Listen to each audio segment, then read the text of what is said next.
Yaxşımısınızlar qarindoshlar. Oldingi soat darslarimizda PyQt kutubxonasiga aloqador mazmunlarni o'rganib chiqqan bo'ldik. Ya'ni bir koddan qandaq bir uyg'unma, qandaq bir applicationlarni yasaymiz, qandaq chiqaramiz buni panjaralarni, windowlarni qandaq ko'z oldiga akilamiz, uning ichidagi buton bo'lsin va yoki xat bo'lsin, xat yozgan yerlari bo'lsin, bu narsani qandaq qilamiz? Qisqacha bir 12 dars orqali buni tushunib chiqqandik. Əməliyyatda uygulama bu şekilde yasashga tirishsak, bek taraqquzdigan, jabha tortadigan bir yo'l. Shunglashqa Qt Designer deb bir uygulama bor. Bu bizning uygulama, ya'ni application, ya'ni UI application yasashlarimiz uchun bir qulaylik tug'diradigan application, ya'ni uygulama. Biz bunu işletkenimizde kolayca xilma-xil professional hele noçu bo'lgan arayüzlerini, desktop applicationlarni yasab chiqalaymiz. Faqat bu 12 darsda bizning o'rganganlarimiz buni qilishdan burun bir badan qizitish deb tushunsangiz bo'ladi.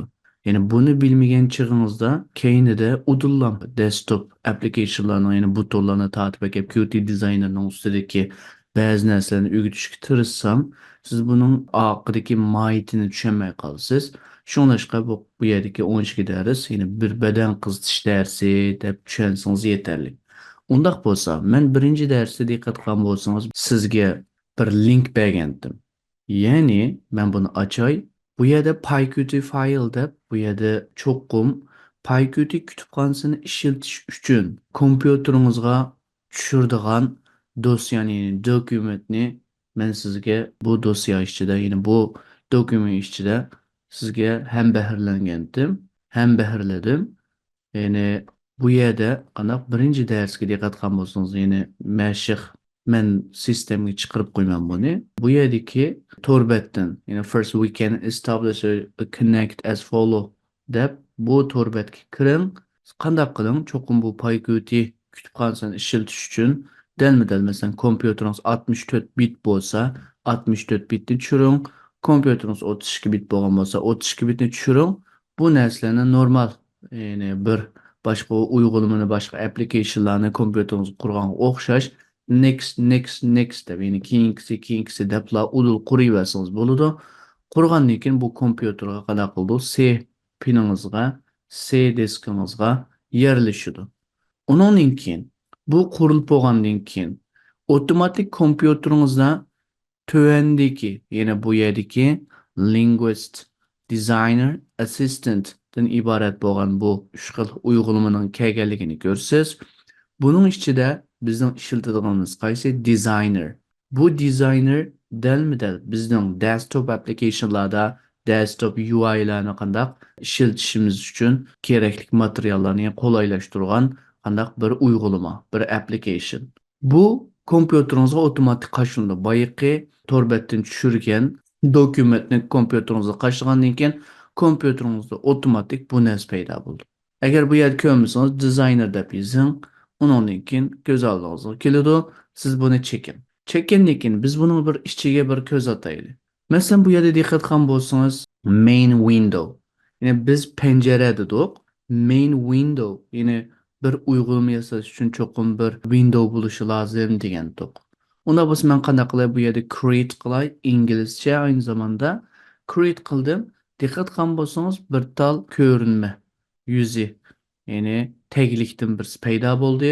Biz necha vaqtdan kod orqali bularning hammani buton, mesela ratio button, checkbox deymiz, ba'zi narsalarni biz dalma-dal bu taglikka qanday qilgandik, ko'rsatgandik, kod orqali chiqargandik. Endi nima ish qilamiz? Bu yerda faqatla tatib ekan. Ya'ni masalan push button bo'lsa, ko'rgunga o'xshash bu xil shaklda. Push button bir tal buton, masalan ratio button bo'lgan bo'lsa, bu xil shaklda, ya'ni cho'ng kichikligini bu xil shaklda tanishlaysiz.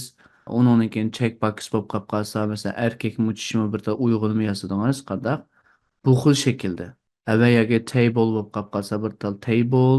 Bu yerda nima kerak bo'lsa, so'l tarafida hammasi qandaq bu yerda bor. Text edit bo'lib qolib qolsa, text edit xilma-xil shaklga akilalaysiz buni. Ya'ni xilma-xil LCD number. Biz faqat buning ichidagi ma'lum qismini o'rgangandik. Ya'ni bir qancha taomni o'rgangandik. Ama bunun içinde yani bir uygulama, bir desktop application yasaş üçün xilma-xil qandaq bu yerda nurg'ulg'an qorallar bor. Bu qorallarni sizning faqatla qiladigan ishingiz sol tarafdan o'ng tarafga tortib akilish xolos. Cho'ng kichikligini tangshash. Sol tarafdagi menyuning alayidiliklari bu.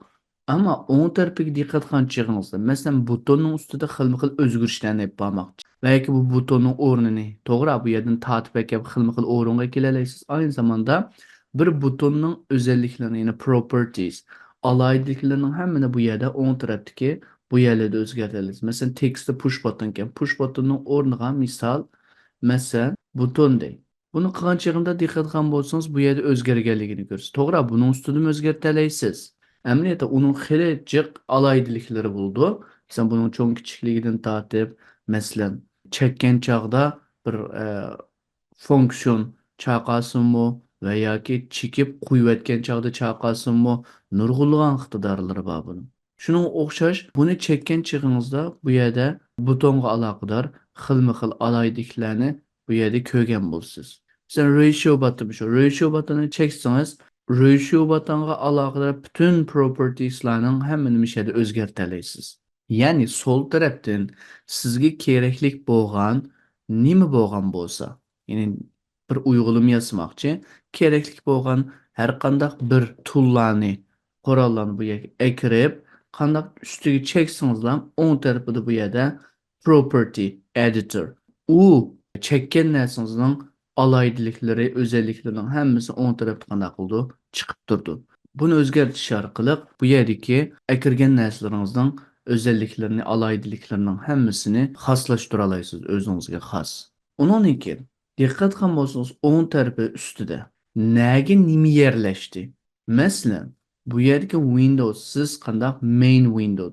Undan central widget. Ya'ni bu o'tirg'a bir Q widget bor bu yerda avtomatik, ya'ni miras olgan biz amaliyotda uyg'unlama yasagan chog'da Q widgetni qanday qilgandik? PyQtning ichidagi Q widgetni miras olgandik. Esingizda bo'lsa. Unda bo'lsa dalma-dal qanday qilib miras oldi. Bu yerdagi narsaning hammasi bu Q widgetning ichiga yerlashganligi uchun qanday qildi? Bu Q widgetning ichiga qanday qildi?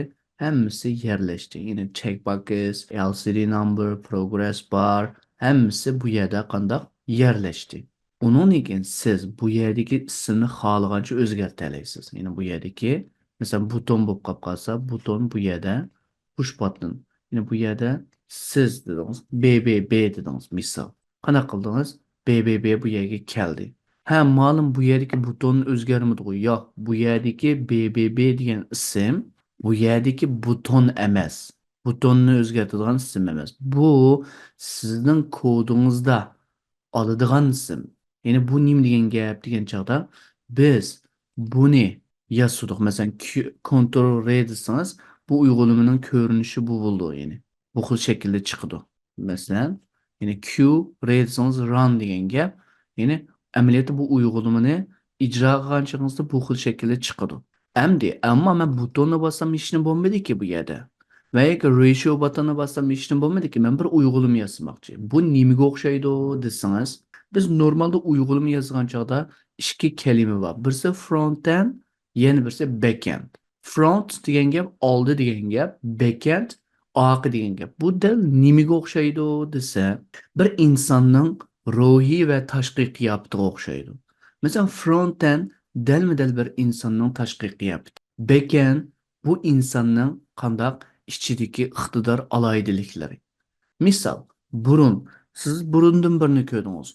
Burunning tashqi qiyofati, burunning qandaq tashqi qiyofat jihatdan bir tal uchburchak yandan qaraganchig'ingizda uduldan qarasangiz bir go'sht parchasi ekanligini ko'rsiz. Bu faqat frontal qismi, ya'ni ko'rinma qismi. Ammo bu burun nima ish qiladi? Nafas oladi. Masalan, ko'z. Ko'z bir qarasangiz ko'zingizga nima ko'rindi? Ya'ni bir tal ikki tal yumaloq bo'lgan, so'qchoq bo'lgan, gazir shaklda qandaq ichida bir tal qarchuq bo'lgan, ustida kirpigi bo'lgan, to'xtamay chimchiqlayotgan bir ko'zni ko'rsiz. Bu tashqi qiyofati. Ammo bu ko'zning roli nima? Ko'rish. Ya'ni boshqa narsani ko'ra olish. Bu iqtidor deymiz. Uningki eg'iz. Eg'iz qarasangiz, Yeni şu gazırga o'xshaydigan normal so'qchoq, bir tal kalpugi bo'lgan, qizil tug'an bir ko'rinishni ko'rsiz. Ammo bu eg'iz nima ish qildi? Yemekni og'ziga qana qildi, ichiga oladi va yoki gap qiladi. Bu eg'izning nimasi? Iqtidorlari, funksiyonlari. Ya'ni dalmi-dal sizning tashqi qiyofatdan ko'rgan, tashqi olamdan ko'rgan, ya'ni ko'zingizga udul ko'ringan narsalar front end, dalmi-dal uning ichidagi iqtidorlar backend qismi. Endi biz bu darsda bizning maqsadimiz nima? Amaliyotda biz kod orqali uyg'unma yasash darsida diqqat qilgan bo'lsangiz, to'g'ri front-end qismini nima qildik? Ya'ni bir ko'rinmaydi butonni ekeldik, ratio buttonlarni ekirdik, applicationlarning ichiga. Ham aynı zamanda bu buton bosilgan chog'da bu bo'lsin. Ma'ni bosgan chog'da A bo'lsin. Yana birini bosgan chog'da ma bo'lsin deb qana qildik. Hatto var tabang'imi, ya'ni database qilib qana qildik. Kichik bir projeda bog'lab baqdik. Bularni biz backend qismi deymiz. Ya'ni ma'ni bossa ma bo'lsin, A'ni bossa ma bo'lsin. Ammo bu Qt dizaynerning qiladigan ishi backend qismi emas. Yine iqtidorni yozolmaysiz bu yerda. Faqatli qiladigan ishingiz nima? Buning ko'rinmaydi. Quloqni tatib ekilish. Ya'ni bir inson bo'lsa, quloqni tatib ekilish, burunni tatib ekilish, ko'zni tatib ekilish, og'izni tatib ekilish, deganga o'xshash, qo'lini tatib ekilish, deganga o'xshash faqatli ko'rinma yuzlarni chiroyli bir shaklda qana qila olasiz, loyihalaysiz.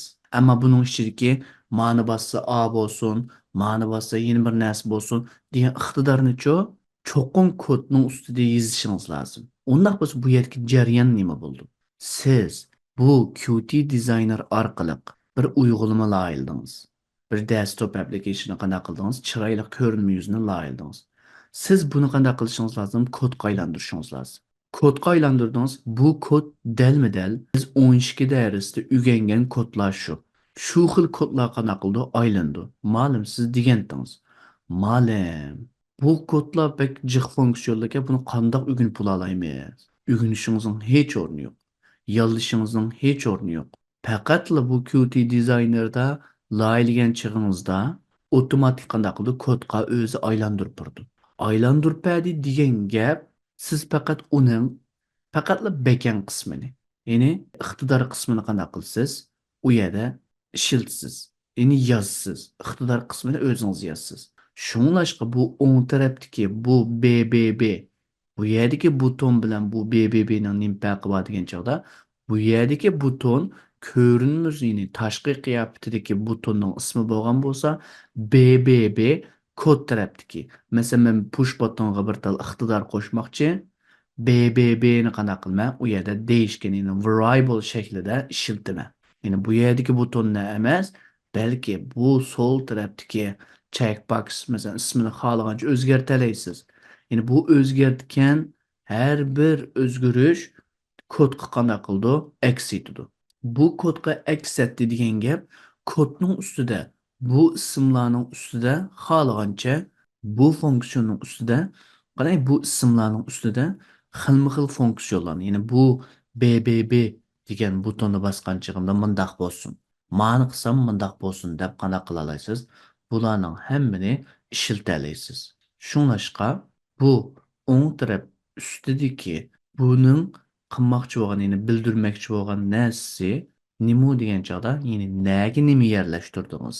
Din boshqa qandaq bu yerdagi akirgan narsalaringizning kod qarshiligidagi ismi, variablesi, ya'ni variable ismi nima? Buni xohlagancha qandaq o'zingiz buni o'zgartirasiz.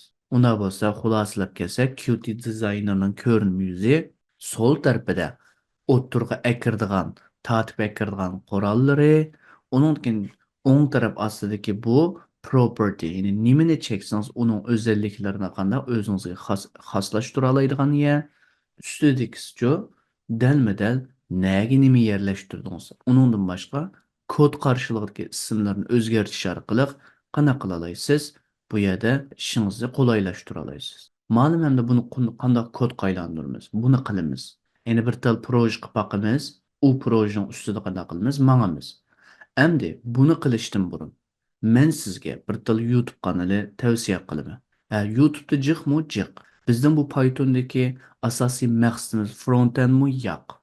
Yani bunu tatip ekiliş mi yok. Yeni bir videodan ben sizge hazır kösetken YouTube kanalındaki videodan bir 5-10 ne taklit kılıp körüversiniz zaten bunun da alaydı bir sizde kıynaydigan bir nersi yok. Kod yok ki bunun da. Fakat tatip ekip işiltidigan nerse halas. Bunu ügün vağandan keyin yani 5-10 talını doğrap kılıversinizlar sizge yerleşiyor. Onun için bizim ana maqsadimiz bunun körünmü yüzemez, körünmü yüzünü xılama xıl çıraylı kılalayısız yani. Cıq vaqt ketmeydi bununla. Bunundaki asaslık maksat bunun iktidarları. Burununa kirip koyduğunuz hem de burun nemiş kısun. Nefes alsın. Közüne kirip koyduğunuz köz nemiş kısun. Kösün. Kulakına kirip koyduğunuz kulak nemiş kısun. Anlısın. Koluna kirip koyduğunuz nemiş kısun. Bir iş kısun.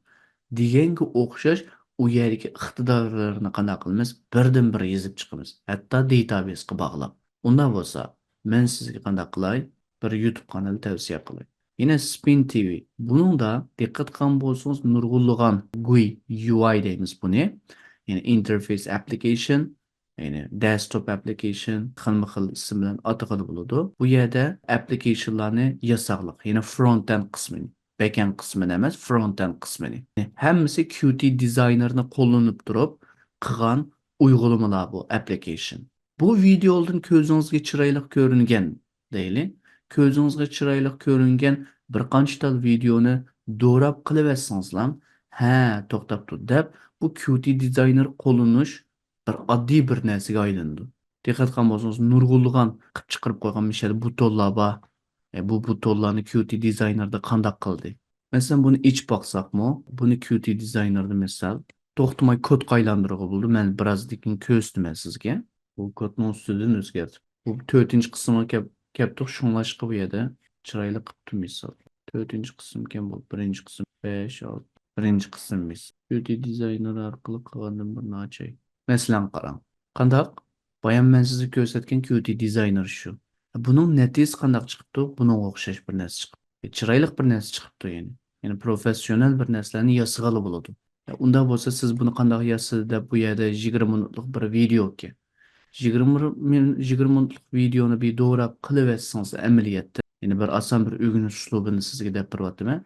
20 minutlik videoni bir doğrab qiliversangiz, ha, Qt dizaynerni qanday ishlatadi ekanman degan narsa texmi yerlashadi. Ha, hozirgi bizdan qilmoqchi bo'lgan ishimizga Qt dizaynerda alohida bir narsa talab qilamdiq? Yo'q. Alayda bir narsa ketamdi yo'q. Unda bo'lsa qanday qildi? Sizga bir tavsiya qildim. Ya'ni YouTube kanalidan shu front-endga aloqador, Qt dizaynerga aloqador bir 5-10 tane videoni ko'rayotgan chig'ingizda Qt dizaynerda asos jihatdan sizga yerlashadiganligini, buning bir tez bir narsa emasligini bildirgan bo'ldim. Unda bo'lsa biz endi nima ish qilamiz? Yana bir tal proje qilib boqamiz. Yana bir tal proje qilish orqali ya'ni buning front-endini qanday qilamiz? Bu front-enddagi bu ko'rinishlarni qanday kodga aylantiramiz? Undan keyin kodga aylantirib bo'lgandan keyin buning backend qismi, buning iqtidorlarini qanday yozamiz? Database'ini qanday yozamiz? Buning bilan qanday birlashtiramiz? Bir uygulamani qanday puturamiz? Bu narsalarni qanday kichkina bir proje ustida mayli student management system bo'lsin va o'quvchi qabul qilish sistem bo'lsin va yoki kutubxona boshqarish sistem qismizmi bo'ladi va yoki normal bir oshxonadagi tomoq siparish ya'ni tomoq zakaz qilish uygulamasi ya'ni applicationdan birini qilsangiz bo'ldi va yoki tanlov bozoridagi normal mahsulot ilm setim applicationdan bir tal yozsaqmi bo'ladi va yoki xilma xil ya'ni kallangizga qahvaxona bo'lsin xilma xil narsani qilg'ili bo'ladi hamdi bu narsaning hammani eng boshqa Qt dizaynerda loyihali bilib onun için bunun backend kısmını, bunun iqtidor kısmını yazış orqali bu uygulamangizni, bu programmangizni bitirib chiqsangiz bo'ladi. Unda bo'lsa biz qanday qildi? Buni o'chirib oldi bilan balla qilgan men konu o'quvchilarimning ustida deb borgan, qilgan qanday ba'zi bir proje bor. Buni qanday qildi? Biz takrordan qilib boqili. Ya'ni diqqat qilgan bo'lsangiz, bu yerda bir tal uygulama bor. Bu yerda bir tal normal Q-Ray'de görünmü yüz bu. Yani bu yerde bir sporçunun, yani bir tenerketçinin arxivini tuğuzduğun bir application bu. Normal bir tal basılgan TC kimlik numarası yine bir tal ismi, va yoki tanarkachining ismi, tanarkachining familiyasi, qaysi klubni tanladi deganga o'xshash normal bir qandaq bu yerda uyg'unlama. Ben bu yerda ismini turkcha yozdiqlar, xohlasangiz inglizcha qilsangiz bo'ldi, xohlasangiz uyg'urcha qilsangiz bo'ldi. Bu sizga qolgan bir narsa. Bu yerdagi asosli maqsad bizning o'rganmoqchi bo'lgan narsamiz buning iqtidorlari. Bu ismlarni bu yerdagi turkcha qilamsiz, inglizcha qilamsiz va yoki uyg'urcha qilamsiz. Bu sizga qolgan narsa. Bizning asosli maqsadimiz bu kirgizgan knopkalarni, ya'ni bu yozg'ili bo'lgan narsalarni, tanlag'ili bo'lgan narsalarni, bu yerda o'zgartgili bo'lgan narsalarni qandoq akirdoq QT dizaynerda erkak maqodim evlimi, tarixni qandoq buni qandoq akirdoq. Onun için akirib bo'lgandan keyin buni bosgan chig'imizda, ya'ni bu yerda tanarketchining arxivlarini tug'izib, bu arxivni qandoq qo'sh degan chig'imizda bizning databaseimizda hatto bu yerdagi jadvalda bu narsa chiqishi lozim. Unda biz buni qandoq qildik? Buning front-endini qandoq qildik? Undan keyin buning back-endini. Undan keyin buning database'ini qandoq qilamiz? Buning hammasini birdan-bir o'rganib chiqamiz. Birdan-bir qilib chiqamiz. Ya'ni siz bu yerda bu ko'rinma yuzning, ya'ni bu taglikning bir Windowsning ustiga qilgan bu narsangiz, ya'ni bu taglikning ustida mayli buton ekran sol tarafdagi, ya'ni o'zingizga kerakli narsalarni ekran, nima ekirsangiz ekran, siz buni save saqlagan chig'ingizda bu dosya, ya'ni bu dokument qaysi xil shaklda saqlandi degan chig'ingizda .ui, ya'ni buni o'ngni chekib özelliklerini, ya'ni property'ni bosgan chig'ingizda .ui shaklida qanday qilindi, saqlandi. Hem aynı zamanda xuddi men bayan open deb, ya'ni bu yana bossangiz bo'ldi. Qanday open deb UI dosyasini, ya'ni o'zingiz qilgan UI dosyasini, UI dokumentni qanday qila olasiz? Dalma-dal bu xil shaklda men akirgandek akira olasiz. Masalan, men chekib etdim, o'chirib etdim. Bu yerdan open qilsangiz bo'ldi va yoki bu yerdan open qilsangiz bo'ldi. Men open dedim, ochdim. Ana sayfa UI'ni qanday qildim? Ochdim. Ochgan chig'imda men burun qilib qo'ygan bir ko'rinma yuz oldimga keldi. Unda bo'lsa, biz buni qanday qildik? Qanday qildik? Men yeni bir tal main windowdan birini qanday qilay ochay. Ya'ni ostiga bu main windowdan birini ochdim. Ya'ni o'xshash bir shaklda. Ya'ni qanday qildik? Men bu uyg'unlamani takror qilmoqchi. Bunun ustidagi hozirgiz o'quvchi qabul qilish testimiz qilsangiz bo'ldi. Ya'ni men sizni zaten qilish jarayonida nima demoqchi bo'lganligimni texmi inchga, texmi to'g'ri bir shaklda tushunsiz. Qanday biz oldi bilan bir front-end qismini tatib akirib baqilaylik. Qanday qildim manim? Ya'ni buni qanday akirdingiz? Bu narsani qanday qilsiz? O'rganishingiz lozim. Unda bo'lsa qarang. Bir tal TC kimlik numarasining ustiga bosgan chig'imda bu bir nima ekan? Label ekan. Label. Buni bir labelda ekanmiz. Ya'ni faqat nima bu bir xat. Boshqa narsa yo'q. Unda bo'lsa men bu yerga qanday qilishim lozim? Labelni akirish lozim. Bir muncha narsani izlab bo'g'cha men qanday qilay? Label deb bu yerga yozsam, normal bir label chiqdi, ko'rdingiz. Unda bo'lsa qanday qilay? Men bu yerga label deb akirdim bu yerga. Buni cho'ngilta olasiz, kichikilta olasiz. Ya'ni bu ustida amaliyotda qancha label bor ekan? 1, 2, 3, 4, 5, 6, 7, 8, 8 ta qanday label bor ekan. Siz o'zingizning ehtiyojiga asosan bu labellarni qanday qila olasiz? Akira olasiz. Bu xil shaklda. Bu xil shaklda akira olasiz. Akirdim. Ya'ni buning ustida undan keyin xohlasangiz name inglizcha yozing. Name. Undan keyin qo'sh chekit yozib yetib birinchi harfni cho'ng qilamsiz. Bu ehtiyoj, ya'ni bu ko'rinishingizni chiroyli qilish bu o'zingizga qolgan ish. Undan keyin buning ustidagi cho'ng kichikligini qanday qila olasiz? Xohlagancha o'zgartira olasiz. O'ng tarafdan H21. Bu yerdan o'zgartisiz, ammo ism o'zgardimi? Ismning cho'ng kichikligi o'zgarmadi. Size policy. Ko'rdingiz. Ya'ni bu yerga fontni qanday qildim? O'zgartdim. Ya'ni buning cho'ng kichikligini, xatning har xil xat shakllarini qanday qila olasiz? Bu yerda o'zgartira olasiz. Texnik chiroyliqlashtirib. Bu o'ng tarafdagi o'zalliklar, ya'ni property'ni qanday birdan-bir besish orqali o'zingizga xoslashtirib, xilma-xil qila olasiz. Bunga o'xshash. Undan keyin ikkinchisi masalan surname bo'lib qolib qolsangiz, surname. Ya'ni bu xil shaklda.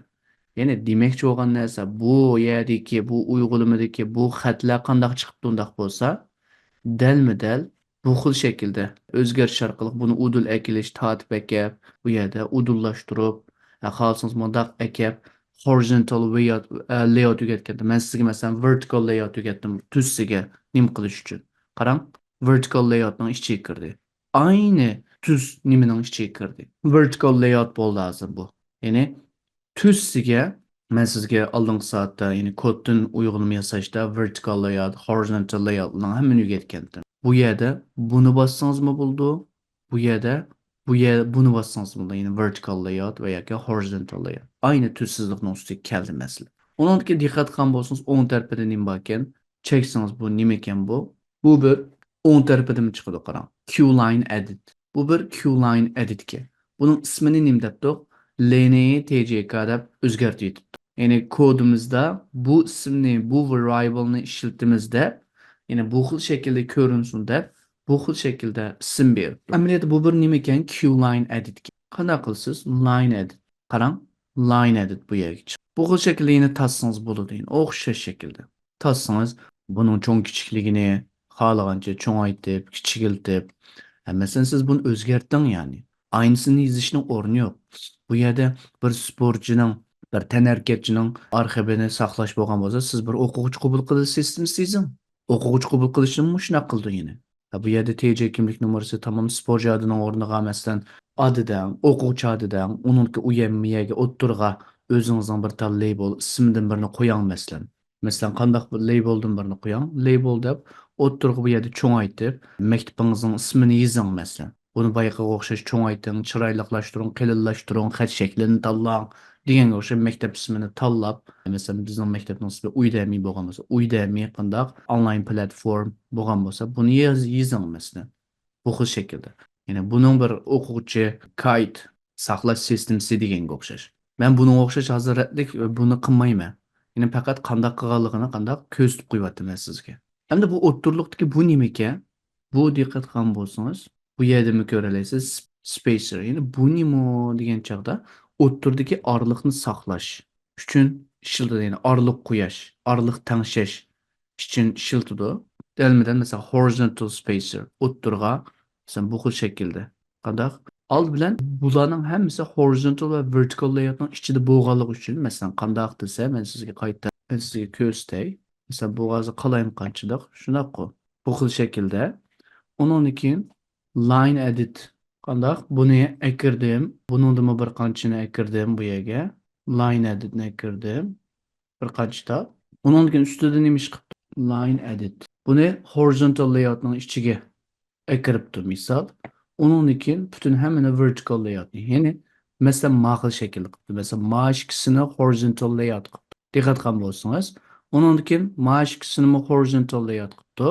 Onun keyin mash ikisini horizontal layout, ya'ni tuzlash uchun diqqat qilgan bo'lsangiz, onun keyin bu ikisini qanday horizontal layout. Onun keyin bu ikisini qanday horizontal layout. Hamda bularning hammasini tanlabla vertical layout qilib yetibdi. Unda bo'lsa bu yerda nim bo'ldi hozir umumiy bir vertical layout bu yerda paydo bo'lgan bo'ldi masalan. Ko'rganingizdek.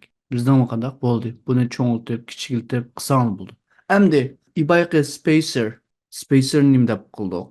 Spacerni qilishlik sabab oraliqda bir narsa bo'lsin deydi. Bu oraliqqa bir narsa kirsin.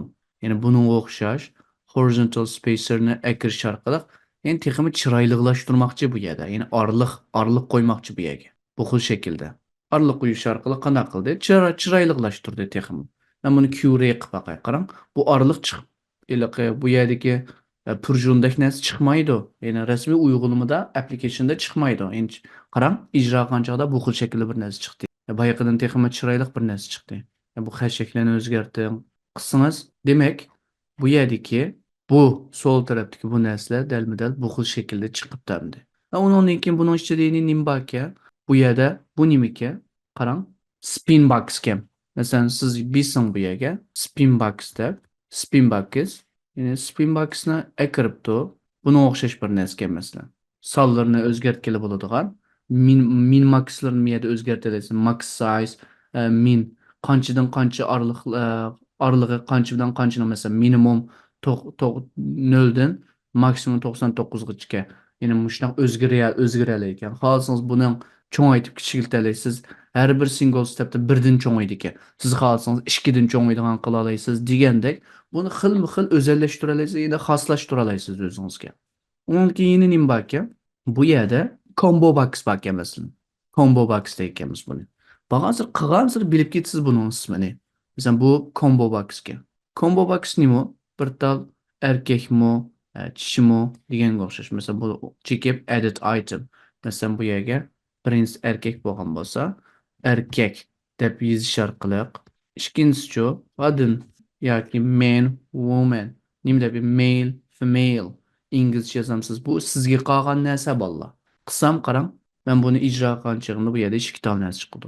Yine male, female, erkakmi yoki qizmi deganga o'xshash ikki ta tanlash bor.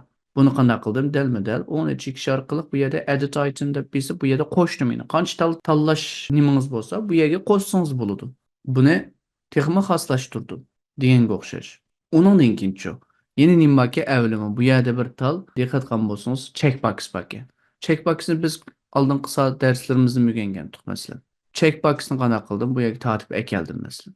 Buni men ijro qildim. Qani masalan qarang, chekildimi, chekilmadimi? Bu avtomatik qanday qilindi? Bisildi. Chekildimi, chekilmadimi? Chekildimi, chekilmadimi masalan. Buningga o'xshash.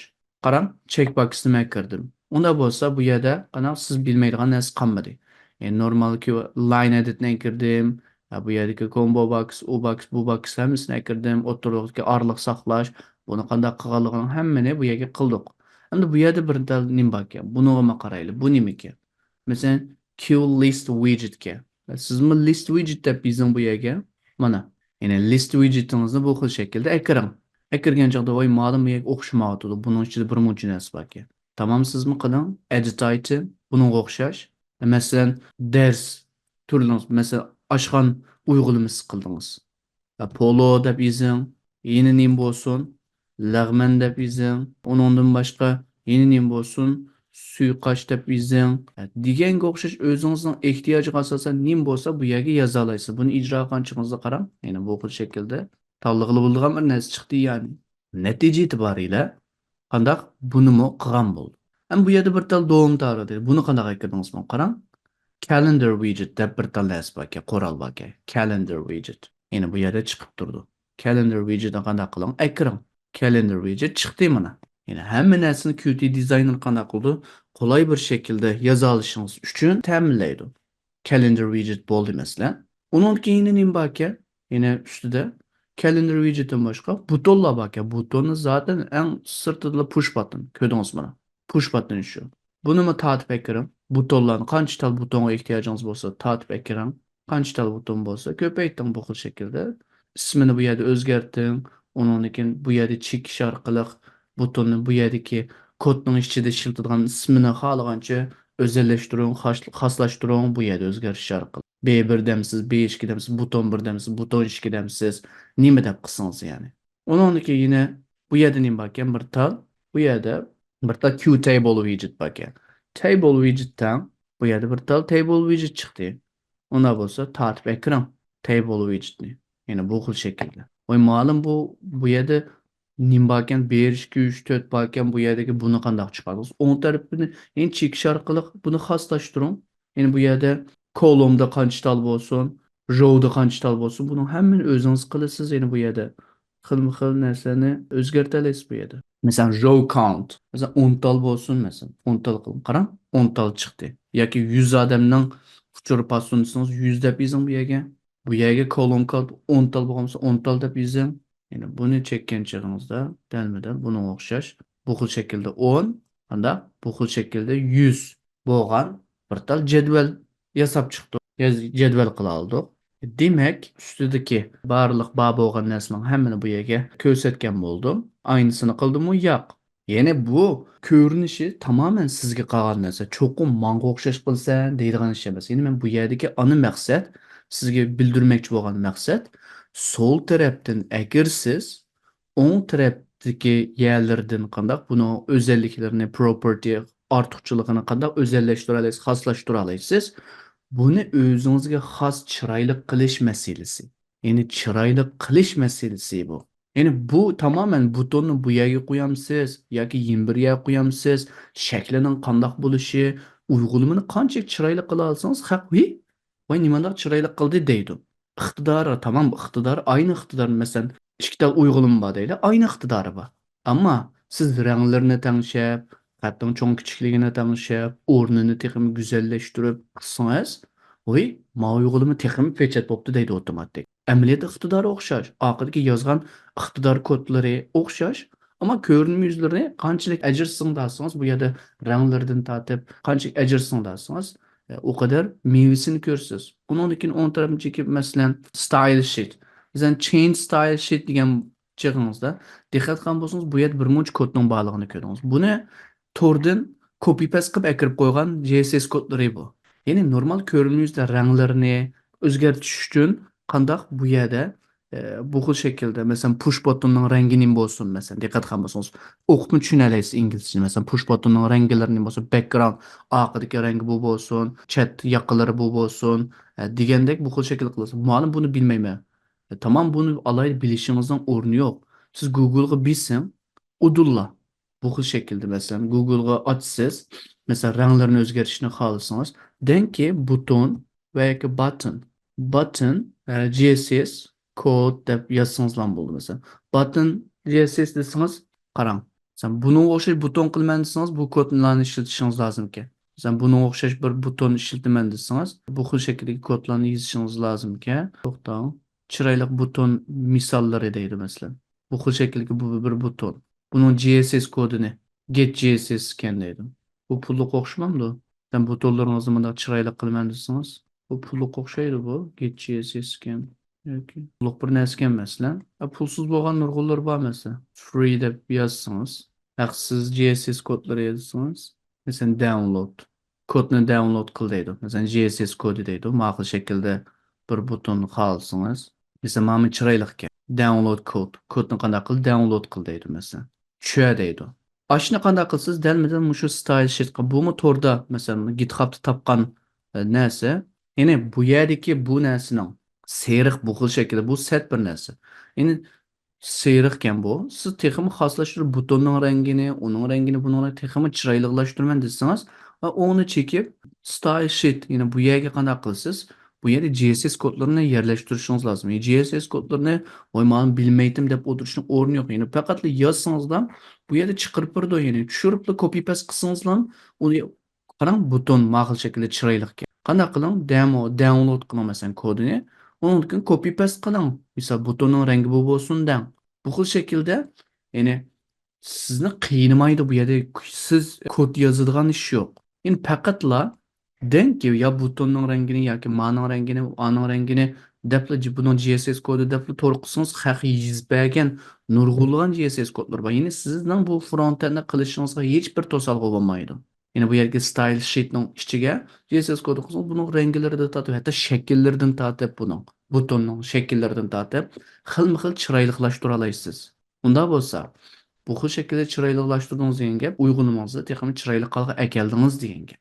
Endi men buni chiroyliglashtirdim. Masalan, men eBay YouTube kanalidami men sizga shuni ko'rsatdim. Meni ashta qildi. Ya'ni style sheetning ichiga xilma-xil CSS kodlarini yozdi. Amaliyotda CSS bu ayrim bir kod turi. Qanday? Masalan, men buni saqlamadim. Men buni endi qildim. Buni saqlay. Qanday asldagi yerga. Men buni kodga aylantirmoqchiman. Buni qanday kodga aylantirman? Endi, bayam diqqat qilgan bo'lsangiz, qanday? Men bu yerda bu kodni o'chiraytay. Ya'ni men bu hujjatning ichida UI bor. Ana sayfa UI. Ana sayfa UI dalma-dal men qilib bo'ldim ya'ni. Qt Designerda uyg'unligingizni qanday qildingiz? Qilib bo'ldingiz. Buni saqladingiz. Saqlasangiz UI shaklida saqlandi. Uniki UI to PHP ma bu kodni men sizga beray.